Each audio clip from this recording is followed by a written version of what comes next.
Good evening everyone.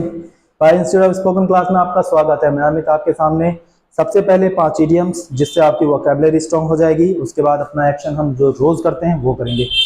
Here I have written 5 idioms for you guys on the board. First one is blot out. Blot out का मतलब होता है आंखों से ओझल हो जाना, आंखों से ओझल हो जाना। जैसे the car was blotted out my eyesight because of dust. Because of dust, the car was blotted out because of dust. तो यहाँ पर blot out का मतलब मैंने आपको समझाया, आंखों से ओझल हो जाना। Next one is bosom friend. Bosom friend means अच्छा दोस्त, अच्छा दोस्त, अच्छा दोस्त। जैसे Ravi is my bosom friend as he supports me all the time, as he supports me all the time. Next one is beat about the bush. Beat about the bush, इधर उधर की बातें करना, इधर उधर की बातें करना। जैसे मैं आपसे मुद्दे पर बात करना चाह रहा हूं लेकिन आप इधर उधर की बातें कर रहे हैं, तो मैं आपसे कह सकता हूं don't beat about the bush, don't beat about the bush, come to the point. Next one is by hook and by crook. By hook and by crook means anyhow, किसी भी प्रकार। जैसे I will top 10th class this year by hook and by crook. I will support my friend by hook and by crook. And the next one is bread and butter. Bread and butter means रोजी रोटी। जैसे मैं आपसे कहूं everyone is busy in earning his bread and butter, his bread and butter। ऐसे ही मैं दूसरा example अगर आपको दूं, Rohit went to Delhi to earn his bread and butter। तो ये थे हमारे 5 idioms। अब idioms के बाद हम एक एक्शन लेंगे। आज का एक्शन जो होगा हमारा वो होगा about to. About to, about to का क्या मतलब होता है और अबाउट टू का यूज हम कब करते हैं, ये हम आज अपनी इस क्लास में सीखने वाले हैं। देखिए मैं इसको हटा देता हूँ, इडियम्स तो आपके समझ में आ ही गए हैं, आपने लिख भी लिए होंगे, अब इसकी हमें जरूरत फिलहाल नहीं है।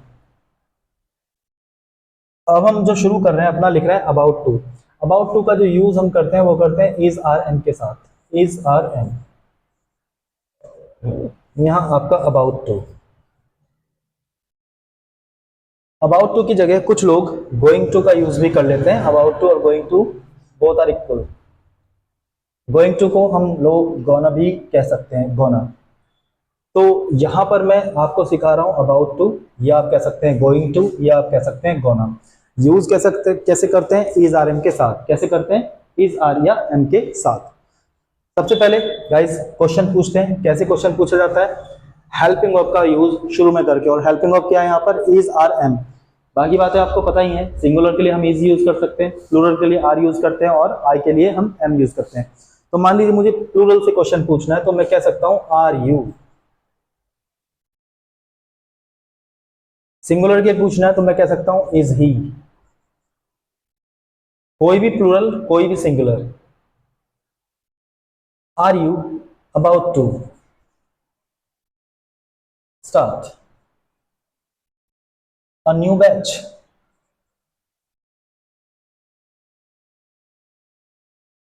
Are you about to start a new batch, क्या आप एक नया बैच शुरू करने वाले हैं। ऐसे में अगर ही के लिए पूछूं, is he about to, is he about to come to meet you, come to meet you, क्या वह तुमसे मिलने आने वाला है। Is he about to come to meet you. ये आपका क्वेश्चन पूछने का तरीका होता है। जब आप प्लूरल सब्जेक्ट के लिए पूछ रहे हैं तो आपका आर आ जाएगा, जब आप सिंगुलर के लिए पूछ रहे हैं तो आपका इज आ जाएगा। अब इनका आंसर हम देते हैं या तो हाँ में या ना में। प्रैक्टिस थोड़ी सी अगर इसकी करना चाहें आप तो मैं आपको करा देता हूं। जैसे are you about to start a batch, are you start to join English class, are you about to join cricket academy. ये था प्लूरल के लिए। सिंगुलर के लिए आप इज का यूज शुरू में कर सकते हैं। जैसे is he about to come here, is he about to take admission in the college, is he about to buy a new car. तो ये था हमारा क्वेश्चन पूछना। अब हम आंसर इसका कैसे कर सकते हैं, आंसर करने के लिए हमें इस सब्जेक्ट के बाद हेल्पिंग वर्ब का यूज करना होता है। मान लीजिए मैंने आपसे पूछा are you about to buy a new car, तो आप कह सकते हैं यस आई एम। अगर आप पॉजिटिव आंसर देना चाह रहे हैं तो yes I am about to purchase a new car. I am about to purchase a new car. अगर आप मना करना चाह रहे हैं, नेगेटिव आंसर देना चाह रहे हैं, तो no I am not about to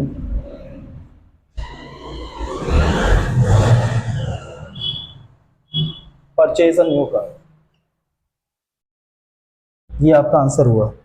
singular के लिए आप क्या कर सकते हैं, सिंगुलर के लिए आप कह सकते हैं या ही इज अबाउट टू, और अगर नहीं में आंसर देना चाह रहे हैं तो no he is not about to, he is not about to.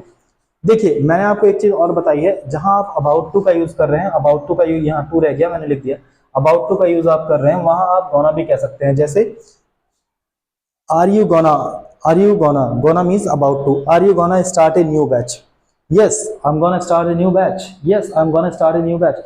Are you gonna purchase a new car, या I am gonna start, I am gonna purchase a new car. तो आप जहां अबाउट टू का use कर रहे हैं वहां पर आप गोना का भी यूज कर सकते हैं। चलिए इसकी थोड़ी सी एक या दो सेंटेंस की प्रैक्टिस कर लेते हैं।